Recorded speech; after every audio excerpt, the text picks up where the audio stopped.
analysis, behavior, courage, death, expound, friend, Goliath, help, inertia, juncture, kindness, love, mature, nature, oppose, psychology, relation, society, theory, universe, victory, wisdom, xylophone, y'all, zigzag. This is the Cameron Avant Show. Something has to give, right? Something has to be different in life.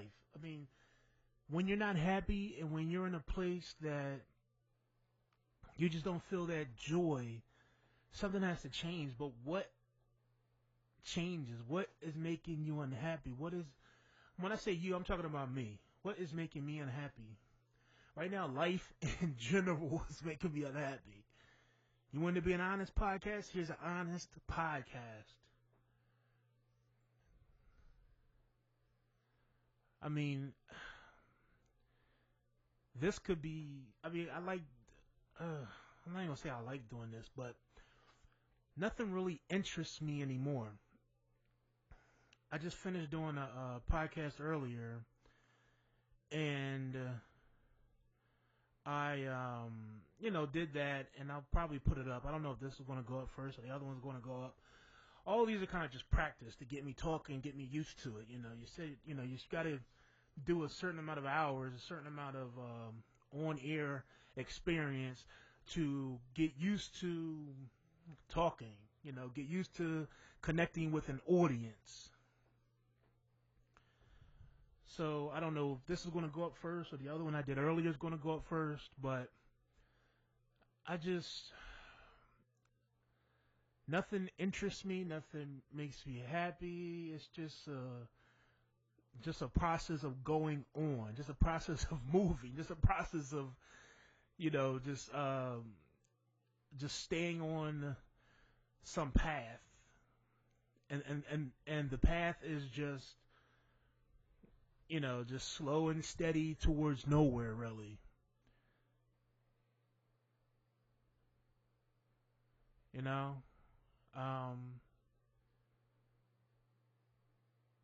I don't really know what else to really, I don't know. It's just so, like, I never had goals in my life toward working towards a goal, working towards an objective, and I don't know. It's just, I just don't have any type of interest in anything. I mean, that's why I started doing the podcasting, because I was like, okay, I like to kind of get into radio, but more behind the scenes. This is more just to do something, really, I mean, I bought pretty decent equipment and everything to do it, and I had it for years before I even started using it.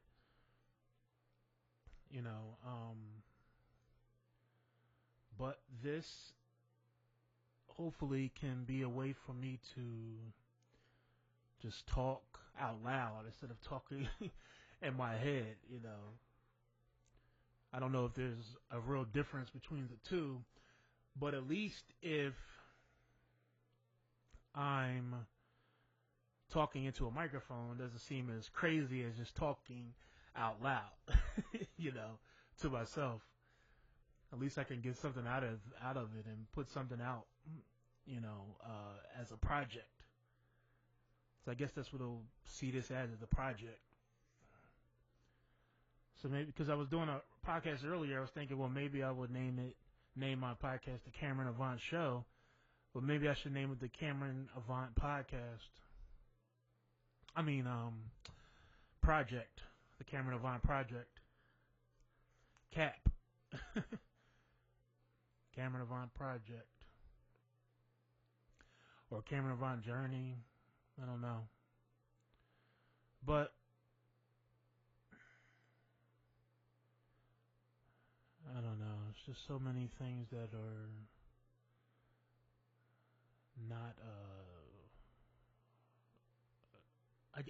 They say, I think I've heard before, when you get to the age of 33, which I am now, that's when you start to really think about life. You really start to sit back and think of your life, where you're going, what you want to be, who you are, Your future. Do you want a family?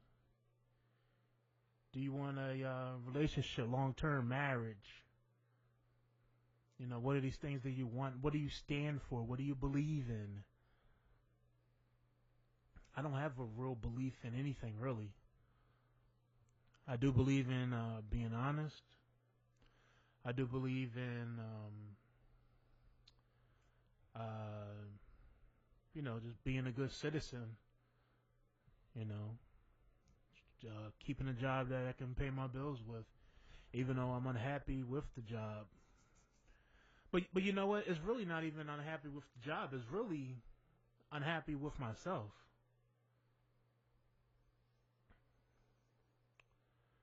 I have a lot of issues. You go down the line, and my main issue is I believe I'm addicted to food. And I think that causes a ripple effect through everything else in my life. It affects my health. It affects my activity level. It affects my relationships. It affects my career. All of these things relate back to that main issue of food. And even right now, while I'm doing this podcast, I have food on the stove, boiling, so I can eat, later on.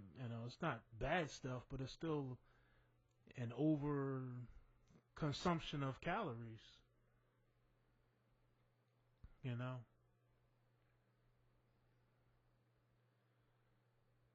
So I'm trying. I mean, I've been losing weight. I'm trying to work on the plan. You know, it is difficult. It is a struggle, and I do believe that it is an addiction.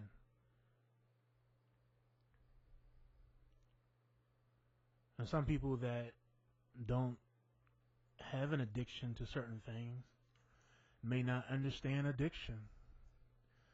But from the people that I've listened to and the things that I've heard, to me, this sounds like an addiction. You know? Um, so then the question is, how are you going to solve the addiction, Cameron? Well, I guess, you have to go out there and find a program. They have these Overeaters Anonymous programs. They have, I guess some other type of program. The main thing I always hear when I say that I overeat, people say, "Oh well, you need to see a dietitian." I just laugh at that because the dietitian is there to educate someone on their way of eating, to open your mind up that, hey, don't eat this kind of fried thing, you can bake it and save some calories. Or hey, if you didn't know, if you boil something other than fried, you save on calories. Or hey, did you know that if you eat fast food, is this many more uh, milligrams or whatever, cholesterol or grams of cholesterol and fat and all this stuff, but if you just make it at home and do this and change these type of ingredients, it'll be better for you. I'm a person that knows all of that. My problem is I'll take the good stuff and still eat, 10 times the amount of it. So it's not even about bad food or good food, it's just food in general. Have to learn how to respect food on some level. I mean, I don't know. That's something I have to learn. So maybe I've actually talked myself into now to go ahead and try to get some help with it. Because I have other stories where it has affected my health. With major things. Um, but we can talk about it at another time. But Well, we could talk about it now. I have high blood pressure. I've had high blood pressure since I was in high school, so that's about 20 years ago. No, 13. That'll be. I graduated at 16 or 17, so maybe about 16 years ago. Around my senior year, I had high blood pressure and started taking medicine for it. It affected me after I graduated high school. I went to college, and then high blood pressure affected me there. And high blood pressure is related to, I mean, it's also hereditary and all that they say, but it's also related to a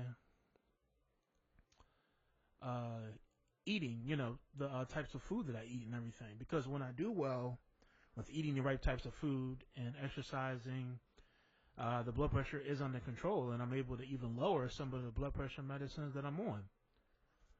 But so the eating has affected me it first started. The effects started when I was in high school, when the high blood pressure came on, and I've been taking high blood pressure medicine ever since then. Um, and with the high blood pressure, I wasn't controlling it in between that time when I first got diagnosed with it in high school up until my kidneys failed in 2006. So between 1996 and 2006, that 10-year period, I was going on and off my medicines, not taking them for a couple of years, and then I would get admitted to the hospital for extreme hypertension, and then I would kind of get my act together for another half a year or a year, and then I would say, oh, I don't need to take the medicine anymore. Let me start taking these garlic pills to try to help me out. But the main thing I never changed was my eating habits. That's the main thing I never changed. Excuse me. So that's the addict. That's the addiction. That's the problem.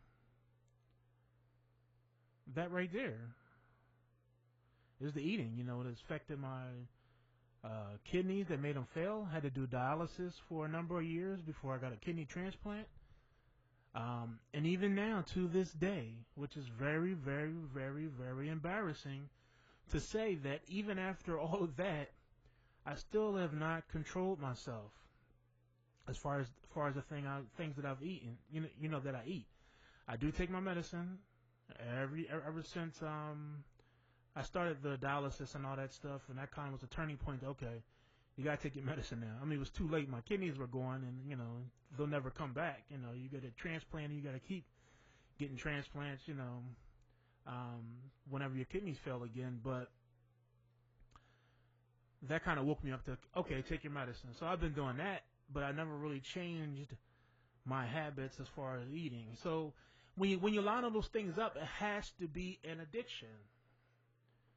When you line all those things up together, and you see the main problem is the food, and that you don't stop it, then it must be an addiction. I don't drink because I don't really. I mean, I might drink sometimes if it's an occasion or something, but I don't purposely drink to just drink because I like it or because I need it. Now that would be an addict. But since I don't like it or want to feel a certain way, I just don't do it. But with food, I know I don't want to feel a certain way, but I'll still eat. Even if I feel sick or if it makes my blood pressure go up and I start to get headaches and, fluid retention and everything, swelling on the legs and stuff because I'm eating too much salt. That doesn't stop me. So that has to be an addict.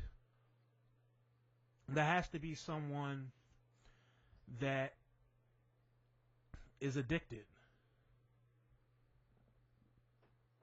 Excuse me.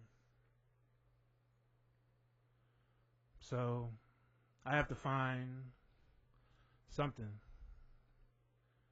program, something to get into, support group or, something, because the cycle is going to keep going on and on. And it's so embarrassing when I go into the doctor's office for my checkups and things haven't changed. I said the last time I was there at the appointment, oh yeah, I'm going to get my act together. I'm going to start taking my medicine, doctor. I'm going to, I'm on this new diet. I'm going to start juicing. I'm going to start doing this and that. 3 months later, I come right back, same thing. There is a focus that doesn't stay there. There's a self-control that's not there. There is a structure of control that I don't have over food. And it's affected a lot of things, from my health to career, because when I'm not feeling well, from overeating, which raises my high blood pressure, which makes me swell up, I don't feel like going to work because I don't feel like being on my feet and walking around or even getting dressed some days, and that's all related back to the food. As far as relationships, if I get into relationships, sometimes I just want to be alone and be with my food, be with my food and watch TV. But even now, I'm not even interested in TV or really anything anymore. Nothing really holds my interest. That's why I started recording this today, this episode here, because I went on to crackle.com to watch a movie or watch something, because it's Sunday afternoon. I'm like, oh, well, what am I going to do for the rest of the afternoon, Usually I'm just sleeping, but ever since I got my machine that helps me sleep at night for sleep apnea, I have sleep apnea because of the overweight, being 410 pounds, and having all that weight, you can't sleep at night. But now I have the machine, so now I'm sleeping better at night. So now I'm up all day, like a normal person. But I just still don't have any interest to do anything. I like taking pictures. If you go to my website, CameronAvant.com, I have pictures on there. I like doing photography a little bit and messing around with different aspects and images, making things look a little different. But even that's probably the happiest I'll get, is doing something like this on the podcast, or either taking photography or messing around with editing some video or something. But everything else just seems minor. It seems basic. It seems unimportant, and I'm very uninterested in certain things. Even movies. I'm not really interested in movies. I didn't really force myself, but I saw a movie at a documentary called 20 Feet from Stardom. It was playing at the local movie theater here in Philadelphia at the Ritz. And I said, well, you know what? That seems like a good documentary. Now documentaries I could usually watch because it doesn't have all the phoniness that a movie has. Where there's the phony laughter and the characters, some of them I just can't stand. And, I look at the negative side of a lot of things.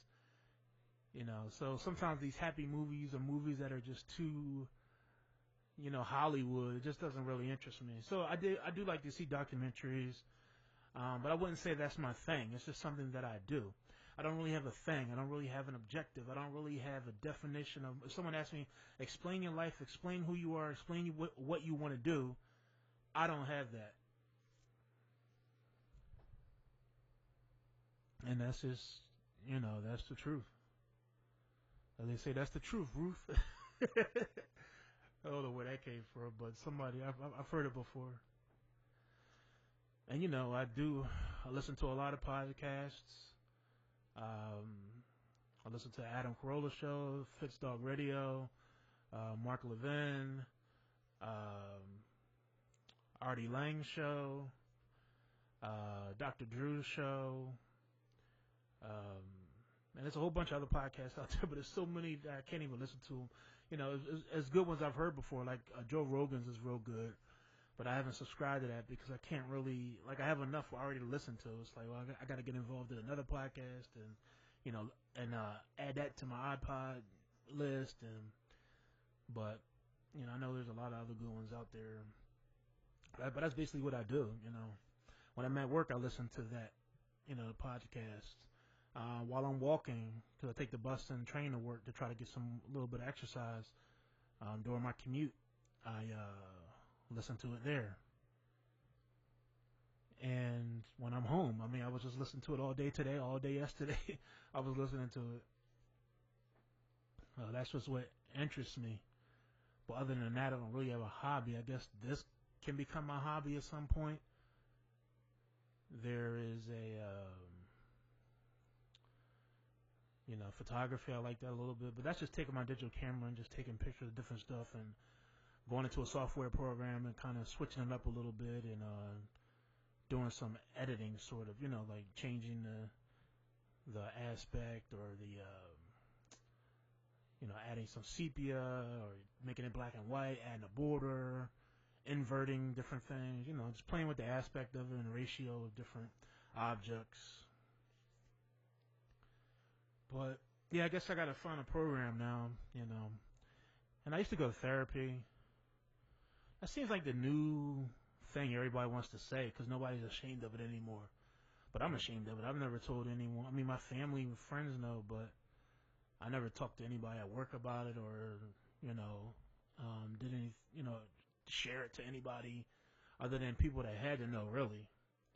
Because I don't think it's, sometime now, because it's so popular now, everybody does it. It's recommended by all these therapists to go ahead and, get some help, talk with somebody. But the truth is, if you don't have money to really, I mean, there's good therapists that are part of your insurance program and everything, but if you don't have someone you could just pay out of pocket, then you have to see two people. Like, so say if you need to get on medication, you have to pay one person to see you for 15 minutes to give you a prescription and check up on you every month or week or whatever. I think it's every month, and that's the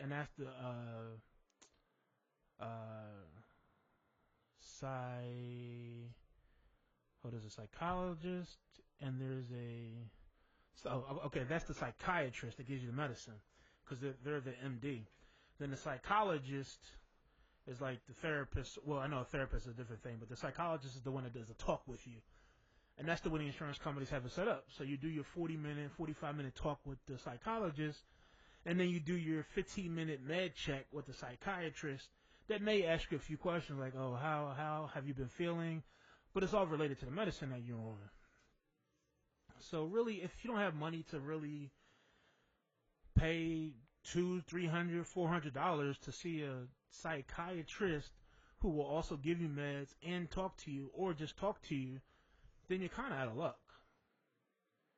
I mean, you may find good places here and there. I hear Dr. Drew talk about, different universities that have good programs and everything, but, it's really down to us to really fight to get things done. Well, I'll relate it to me, to get things done in my life, to stick with certain things. But I know some days I just feel like giving up on everything. I just want to go into a village somewhere and just go and just be, take a nurse and a doctor with me in case I get sick or something, bring a dialysis machine and bring somebody to give me a kidney when mine goes bad and we're just off. Take one bag and we're going. Leaving the house here, leaving everything here and see you, But that's not really a good way to handle things and handle life.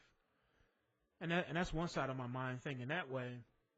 And then another side of my mind will think, okay, well, get your life together, stick with it. Here's your 5-year plan. This is what you want to do. You want to get promoted in your job. You want to be better at your job. You want to be the best you can be at your job and stick with that since you've already put in 12 years here. Why not just stick it out? It's not that bad. It's not that hard. It can be fun sometimes. So just stick with that and hang in there. Don't you want to be an example? If you have kids in the future, don't you want to tell them that, your dad stuck it out? He fought through some things. So here's an example. I'm the example that you can look to how to get through things in life. And that's one side of my brain that's thinking that way. That's the positive side of me. That's the side, that's the fight side. You always have a fight or flight type of syndrome when things come in your life that are hard or a challenge or an issue. And you're going to fight or you're going to flight. Are you going to stick through it and fight, or are you going to run and flight and go off into a mountaintop and live with the goats or something? you know, and those are the two struggles in my head sometimes. Those are the two things where you fight back and forth, and you try to figure out which side you want to be on. So, that's things that go on in my head. But it takes effort. It takes time. You have to go out there and want to do it. You have to go out there and want to fight for your life.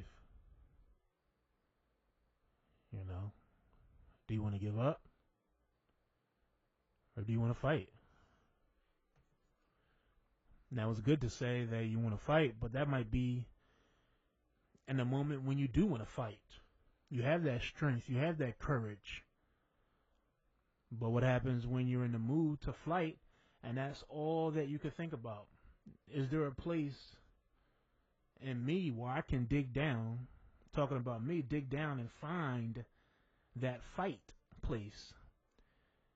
Because right now, 99% of the mind is taking up, well, not right now, but when I'm in that flight mode, 99% of the mind, the brain, is taken up by the flight. And you have to dig down and find that 1% that wants to fight. That's the hardest thing in life. First, the hardest thing is to recognize who you are. It took me years to recognize who I was.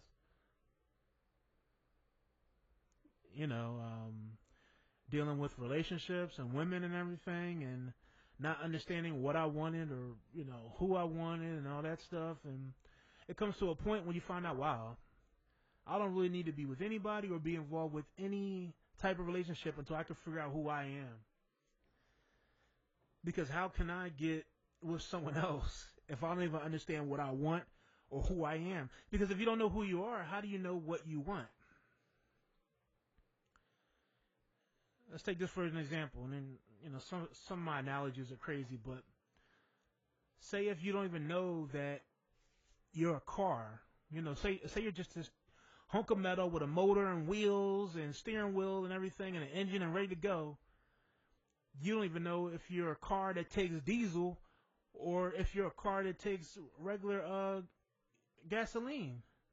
Or maybe you're one of these newfound, one of these new types of vehicles where you're a car and a plane, and you take maybe both the jet fuel and the regular gasoline, petrol. You have to understand yourself, your internal combustion, your internal parts, your internal brain, to figure out who you are, so that you can say, okay, I do match up with that person, or I need a spiritual person, or no, I need more of a rough, around the edge type of relationship. Am I a compact vehicle that can't hold kids? Or am I a caravan that's ready to hold kids and wants a family and is prepared to have all that baggage and that family carry along with you along the way? Are you a vehicle that can carry that load? Is your mind stable enough to carry that load in life? Because a little Mazda Miata coupe, I guess they're all coupes, but a little two-door Mazda Miata is not going to fit everything you need in life if you want kids and you want a family and all that. Mazda Miata is for you to spin around town and have fun and just have someone else with you on the side, or just have you in there by yourself, speeding through life. Or you're going to go through life a little slower in the minivan, where you have the cargo in there, you have the kids in there, you have the luggage in there. You guys are going on trips. You guys are going through life. It's a slower pace. You're dealing with their issues. You're dealing with your wife's issues. You're all solving problems together. Are you a long haul vehicle that can travel the distance, or are you just a short, small gas tank that can, pull off every now and again, fill up, and readjust to life. And that's what I think all the time in my head. Which way do I want to be? Who do I want to be? Who am I? You know, and it's hard sometimes, very hard.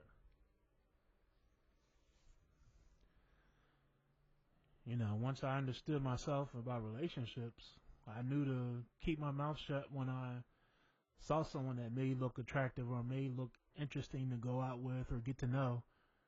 I said, no, you need to stay away, stay out of their lives, because you aren't going to benefit them in any way in the condition you're in right now.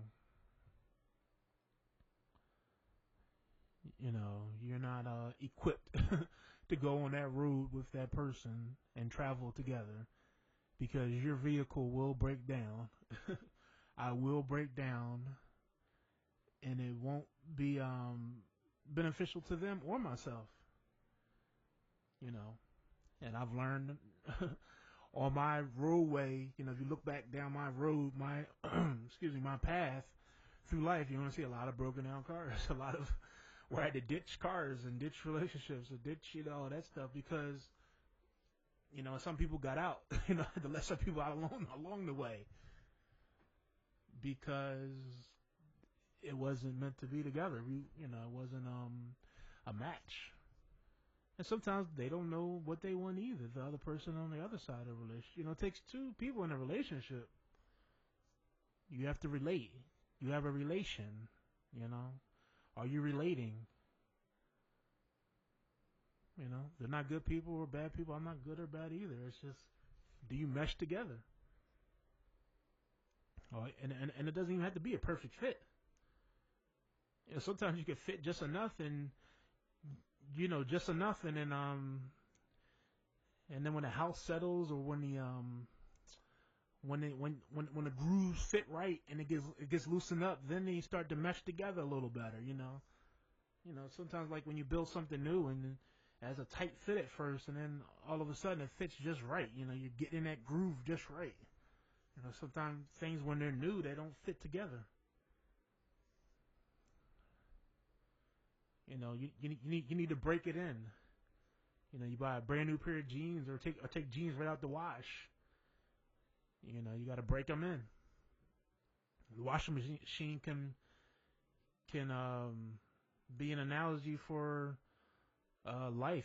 People leaving an old relationship where they're dirty, going into the washing machine, finding themselves getting clean, going into the dryer to prepare themselves, and coming out, and now you're almost new again. Almost new again. People can't tell the difference if you've gotten everything together in that wash cycle. If you've washed all those issues out, and then when you try to put that on, in a relationship, it's going to be tight at first, because you got to break it in again. Just like when those jeans were first new, you got to break them in, and then when you break them in, they start to feel more comfortable. Things loosen up. That's just like relationships. It doesn't have to be a perfect fit at first, but it has to fit. It doesn't have to be a perfect fit, but it has to fit. You know, she has to like you. You have to like her. If you're the color red, say you're a red pair of jeans, she likes red jeans. Hey, that fits her. It fits her personality. It fits her goal of how she wants to look or how she wants to present herself to people. Being connected with you. So once I've figured out fully, because right now I know that I don't want to wear a certain type of item or be in a certain type of relationship. So I know to stay away from that right now, so that's where I am now, just staying away. It takes time to learn. You go into a relationship store, for example, and you just trying on everything. I'm like, I don't like anything in this store. I need to just stay out here for a little while, get myself together, get myself more fit, physically and mentally. And then maybe when I go back into that store, I'll find a relationship that matches with me. Oh yeah, some look interesting, but you gotta say, oh, I gotta stay out of that store. I gotta stay away from that right now because all you're gonna do is do something that's going to, just be drama for them, for you. It's just another issue you have to deal with in life.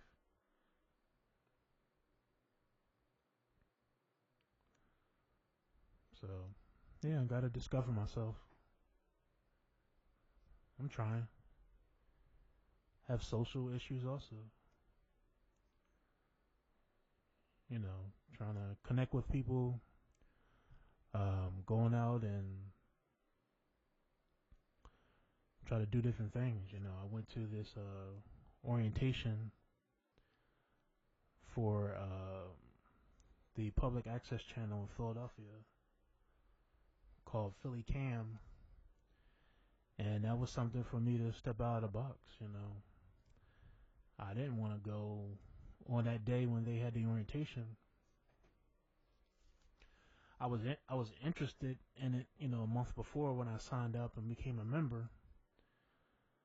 Because you had to become a member of the public access channel. If you want to put shows on the air, or if you want to do any of the workshops that they offer there, you had to become a member, which was fine because I was like, oh wow, I love to do TV stuff, or even try to produce a show, or even work behind the scenes. I like all that stuff.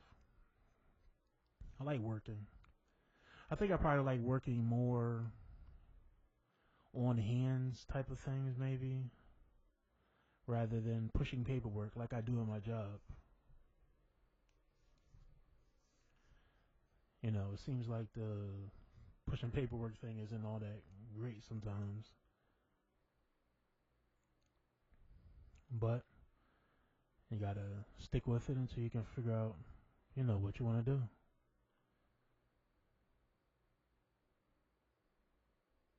And that's what I'm trying to do. Stick with it. Do some of these workshops at the public access channel. Learn some skills and be able to do some projects on my own. I don't like to talk with people, but I do like to interview people. I do like to find out about them. I don't really share myself with them. Like I said earlier, not too many people know about my health situations and all that stuff. But there is a part of me that is interested in knowing about people. I like to watch people and see what they're doing and see how they're thinking, or why they're doing this that way, or why they're so upset about that. Even though myself, I do get upset, in my own life at different things. But sometimes you just wonder, we all wonder about other people, even though we do the same things. We'll say, oh, why did that person do that when we do the same things ourselves? But sometimes it's just to get to know others. And sometimes it can solve your own problem.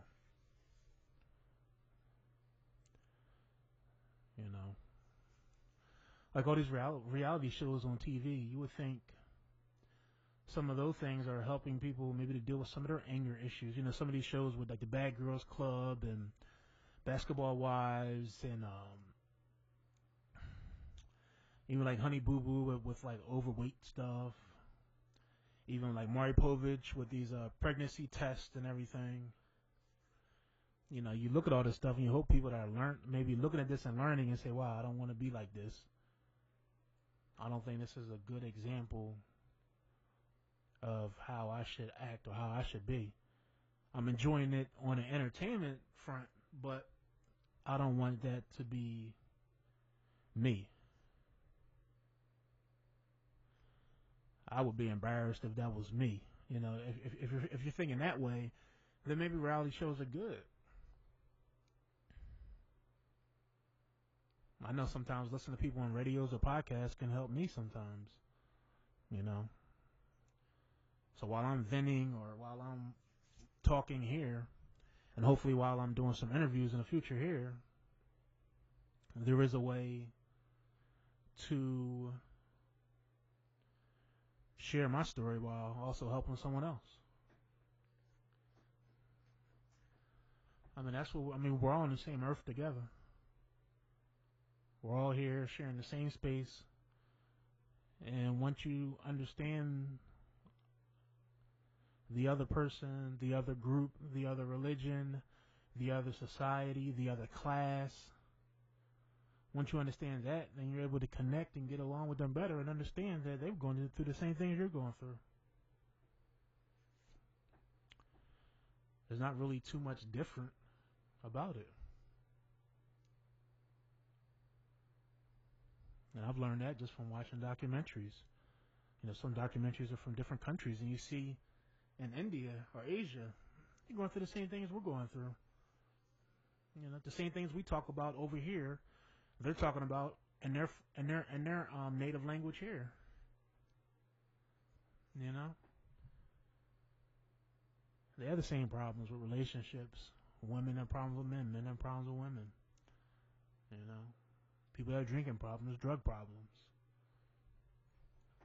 I watched a documentary. I think it was these kids in Russia, and they're sniffing paint, and they're homeless, living on the streets, and we have the same problems here in America. So can we relate? Can we connect?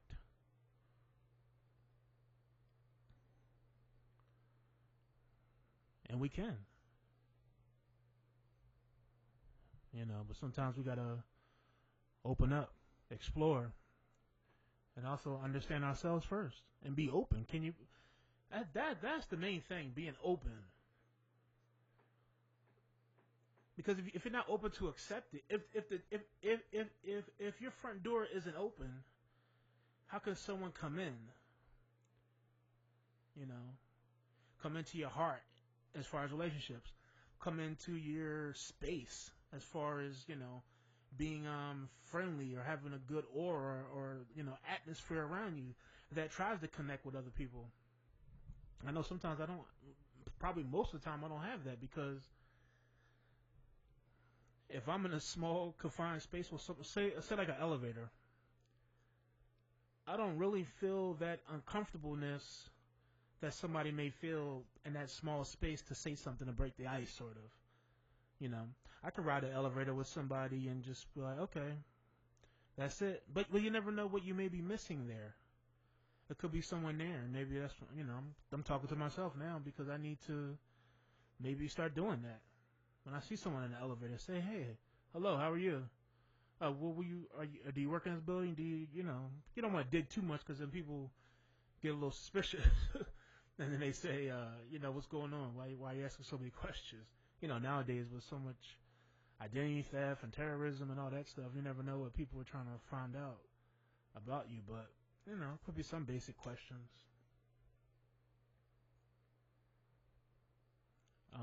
I know I learned just from at the orientation they had at the public access channel at Philly Cam. They had an icebreaker where you would instead of everyone in the room introducing themselves or themselves or themselves. I don't know. You'll probably hear on here my English is a little off sometimes. Wasn't an English major, obviously, but hey, that's how it goes. You can send me an email and let me know, hey, you should have said something this way and that way. I did learn not to say me and so and so. You say I and so and so. Like me and Richard went to the store. You're supposed to say Richard and I went to the store because if you drop off Richard, it should sound like I went to the store. Instead of when you say Richard and me went to the store and you drop off Richard, it's me went to the store, which doesn't sound right. So I did learn that in the last few years. So that's a good trick I always try to stick with. But yeah. But anyway, at the icebreaker there at the at the icebreaker they had it at the orientation, instead of the person introducing their self or them, I think it's their self or introducing their self. Yeah, okay, whatever. So instead of the person, giving their own introduction, every person around the room, and that's another thing I do. I'll just switch it around, to something else that sounds right. Even when I write my emails at work or in personal life, and even text messages, I don't like to do abbreviations. I like to have everything spelled correctly. I don't do the IDK for I don't know and all that stuff. I like to spell everything out, and it makes it longer, but I'm pretty short with text messages anyway. Whenever I write them. So at the icebreaker, everyone goes around the room, and they don't introduce themselves, but they introduce the person next to them. So that means you have to take a few minutes to get to know the person next to you.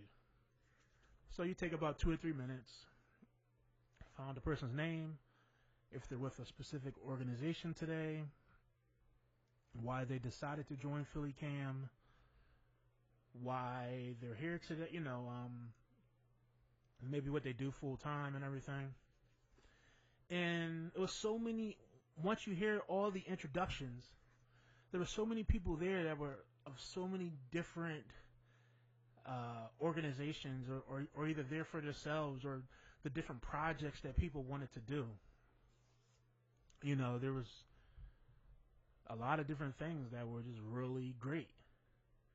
And I would have never found out about any of that stuff because I just keep to myself usually. And it's funny, even the way I sat down in the room, it was a U-shaped, excuse me, set up with the chairs. So you would have, so the person could kind of stand in the middle and the chairs go around like in a U. Well, everyone sort of took one side of the U that was closest to the door. I walk all the way around, take the last seat on the other side of the U, all the way over on the other side of the U. And then after I saw, because they were passing around papers and everything, and then when I saw the guy had to keep getting up to give me the papers, I said, let me move closer to the group, because I'm so secluded over here by myself, but that's just how naturally I am, kind of by myself, secluded, always kind of been sort of a loner, which also isn't good for relationships. Because how can you want to share with somebody and be with someone and participate in activities with others if you like to do everything on your own? Sometimes I don't even think to ask, would somebody like to do this with me?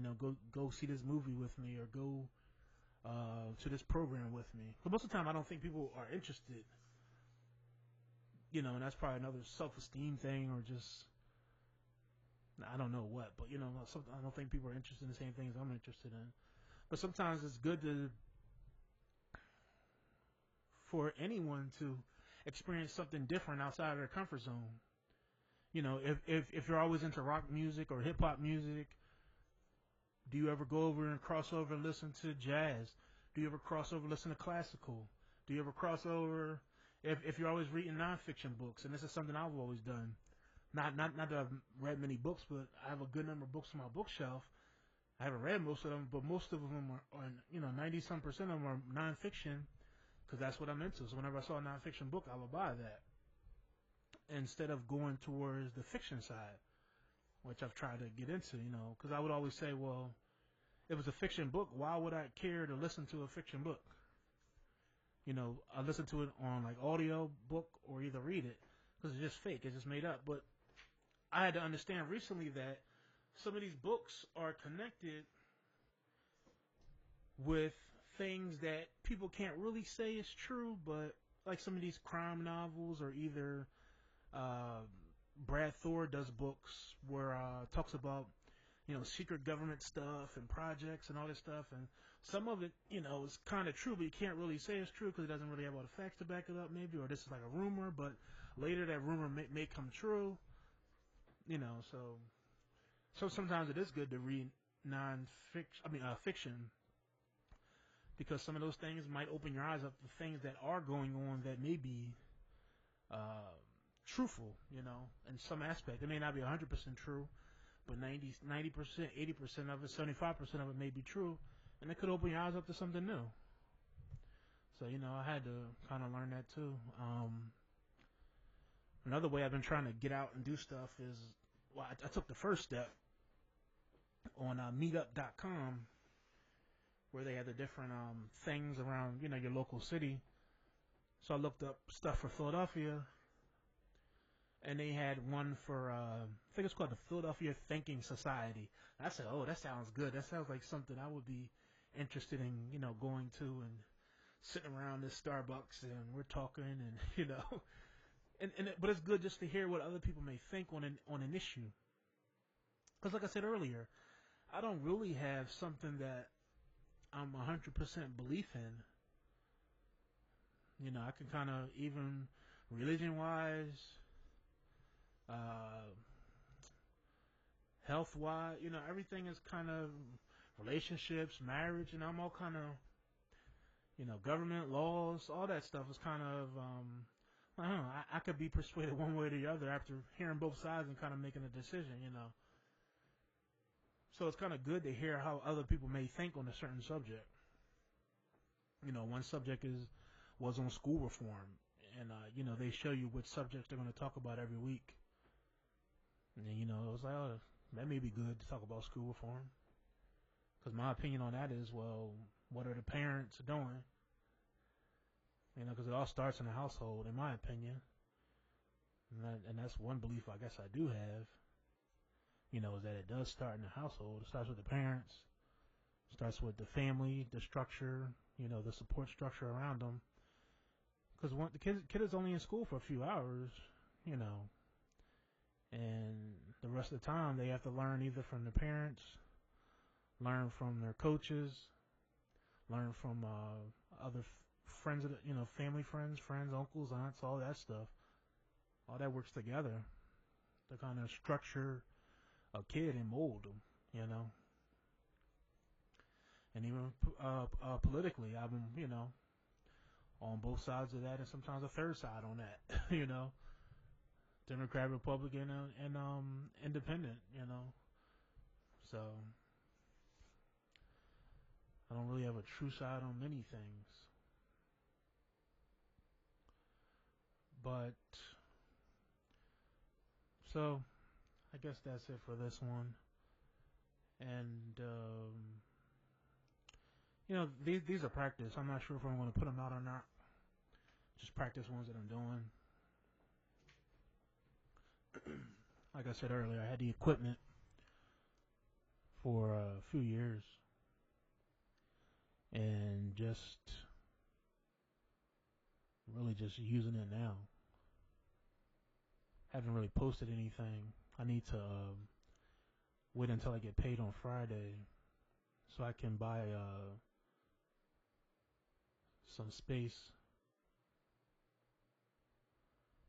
on the server. You got to put your files up on the server so they can be downloaded. So I have to do that at some point. And that'll be the project. So I guess that's enough of this rambling on. If you stuck with it this far, thank you. Maybe you fell asleep while it was on, and you're just waking up after your 40-some minute nap or 50-minute nap. Don't worry, you don't have to stop. It's getting ready to shut off. Thank you. Enjoy your day, your night, whatever you're doing. And you'll hear from me again. Thank you.